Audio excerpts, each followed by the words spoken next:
You were in the middle of something, a thought, a sentence, a moment that was for once completely yours. Then it happened. A ping, a small buzz, a light in the corner of your eye, and before you made a single, conscious decision, your eyes moved, your shoulders shifting, your hand was already reaching. That was not weak willpower. That was not a bad habit. That was biology.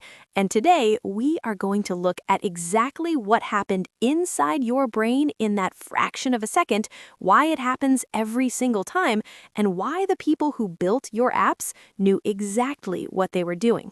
Here's the thing about your brain. It is not a smartphone. It is not a laptop. It does not run software designed in this century. Your brain is approximately 200,000 years old. 200,000. And for almost all of that time, the environment it was built for looked nothing like the one you are living in now.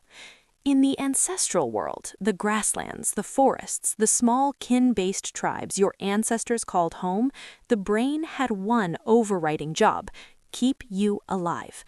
And to keep you alive, it needed to do one thing faster than anything else: notice anything new immediately. Not think about it, not evaluate it, not decide. Notice now. Because in that world, a sudden sound or a movement in the peripheral vision had two possible explanations: food or predator. Both required the same response: instant attention, zero hesitation. The brain that paused to think didn't survive long enough to pass on its genes, so natural selection built something different. It built a hair trigger. Neuroscientists call it the orienting response. It is a hardwired neurological mechanism that automatically, without asking your permission, redirects your attention toward anything novel in your environment. It is not a choice. It is not a reflex you can consciously override. It happens in 100 to 200 milliseconds. That is faster than you can blink, faster than you can form an intention, faster than the word "don't" can travel from your prefrontal cortex to your arm. And this is the key thing most people miss.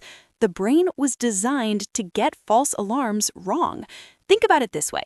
If you treated every rustle in the grass as a predator when it was just the wind, you wasted a few seconds of energy.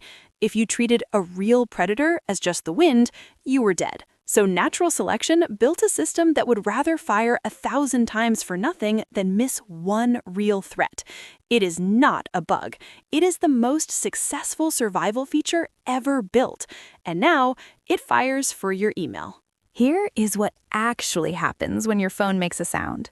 The auditory system, which operates faster than vision and stays active even while you sleep, picks up the notification tone. High-frequency sounds between 1,000 and 5,000 hertz are particularly effective at triggering the orienting response. Why? Because that is the range the human ear evolved to detect infant cries and snapping twigs. The ping was not designed at random. It was designed to land exactly where your alarm system is most sensitive. Within 100 milliseconds, the amygdala, your brain's threat detection center, fires a distress signal to the hypothalamus. The hypothalamus acts like a command center. It activates the sympathetic nervous system. Heart rate goes up, breathing shifts, pupils dilate, muscles tense. All of this happens before you have looked at the screen. But here is the part that research has consistently shown, and that most people find hard to believe. You don't even have to pick up the phone. A 2015 study by Stothart and colleagues showed that simply receiving a notification without touching the phone, without reading it, without responding, was enough to significantly impair performance on an attention-demanding task. The participants who received a notification and ignored it performed just as poorly as those who actually used their phones. The notification did not need to be read. It only needed to exist. Because your brain immediately creates what researchers call a cognitive open loop, an unresolved signal, a maybe important question the prefrontal cortex must now allocate resources to manage. Is it urgent? Is it from someone who matters? Is it something I need to act on right now? You don't know, And that uncertainty is the entire mechanism. The salience network, centered in the anterior insula and the anterior cingulate cortex, acts as a priority router. It is constantly asking, out of everything happening right now, what demands attention most? And a notification is specifically engineered to win that competition every single time. But attention hijack is only half the story. Because once you reach for the phone, and you will reach for the phone, something else takes over. Your brain's reward system. And here is something most people get completely wrong about dopamine. Dopamine is not a pleasure chemical. It is an anticipation chemical. It is the molecule of what comes next. It does not fire when you receive something good. It fires when you expect that something good might arrive. And it fires hardest, not when the reward is guaranteed, but when the reward is uncertain. Dr. Anna Lembke at Stanford describes this as the pleasure-pain seesaw. When your brain floods with dopamine from a digital interaction, a message, a like, a reply, it does not return to neutral. It tips to the other side, below baseline, a dopamine deficit. And in that deficit state, the world feels duller, slightly worse, slightly emptier than it did before. So you reach for the phone again, not because you expect something great, but because the deficit demands relief. This is the same psychological mechanism that makes slot machines so difficult to leave. Not because every pull wins, but because any pull might. Smartphone apps use identical logic. A notification might be someone you love. It might be a work emergency. It might be a promotional email from a store you visited once 3 years ago. You don't know, and your brain stays hooked. Over time, this cycle trains your brain to stay in a nearly constant state of low-grade seeking, always scanning, always half alert, never fully at rest. But there is something even deeper going on, and it has to do with the social nature of the brain. Researchers describe a framework called the SCARF model: status, certainty, autonomy, relatedness, and fairness. These are the 5 dimensions the brain monitors as potential social threats or rewards. In the ancestral environment, being excluded from your tribe was not just uncomfortable, it was a death sentence. No protection from predators, no access to food, no survival. So the brain developed exquisitely sensitive threat detection for anything that might compromise your social standing. Status. A notification about a like, or the absence of one, trips the status sensor. Certainty, an unread notification creates an unknown that the brain maps as a threat. Relatedness, being left out of a group chat, triggers the same neural pathways as being physically excluded from the tribe. Your brain does not distinguish between a predator in the jungle and a spouse who forgot to text back. It simply registers danger, protect yourself, check now. This is why a single unanswered message can ruin an entire afternoon. Not because you are fragile, because your social threat detection system is doing exactly what it evolved to do, in an environment it was never designed for. Let's look at what this costs.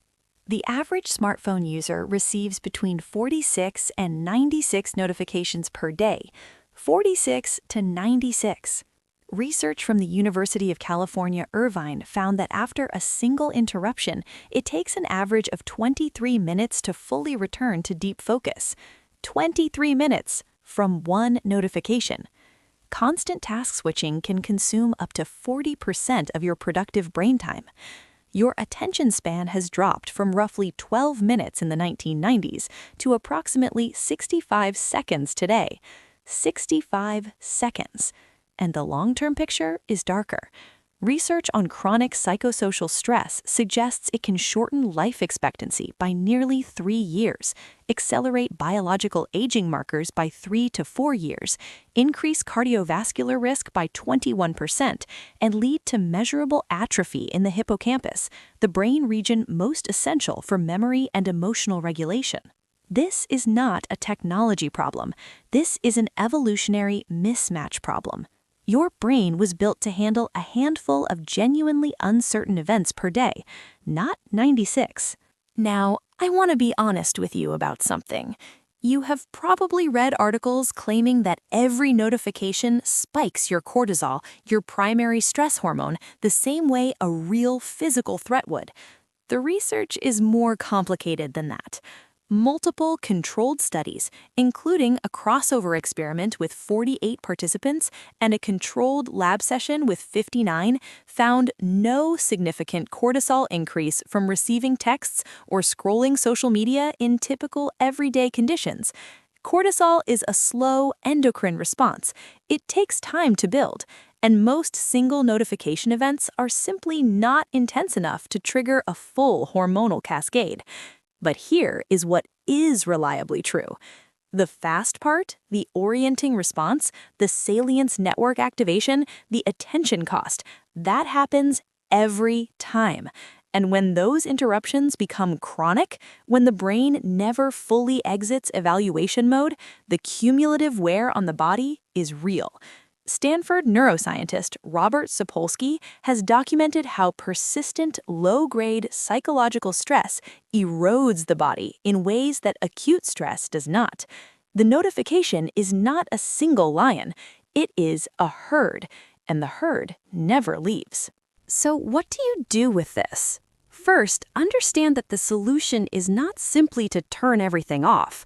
A randomized field experiment found that people who received notifications in predictable batches 3 times a day at fixed times reported better mood, lower stress, and greater sense of control than those who had full notifications or none at all. Turning everything off increased fear of missing out and left people feeling disconnected. The goal is not deprivation. The goal is predictability. Your brain can handle a lion at 9 a.m., 1 p.m., and 5 p.m. It cannot handle a lion that might appear at any moment. Second, recognize that this is not a willpower problem. The apps you use were built by teams of engineers whose entire job was to maximize the time you spend inside them. They understood the orienting response. They studied the dopamine loop. They engineered for it. You are not weak. You are outgunned. And knowing that is actually the beginning of something. So here is what I want to know from you. Think about the last time you were in the middle of something that actually mattered, a thought, a conversation, a moment of real focus, and your phone pulled you out of it. What did you lose? Tell me in the comments. If you want to see more videos like this, support us by liking and subscribing to our channel.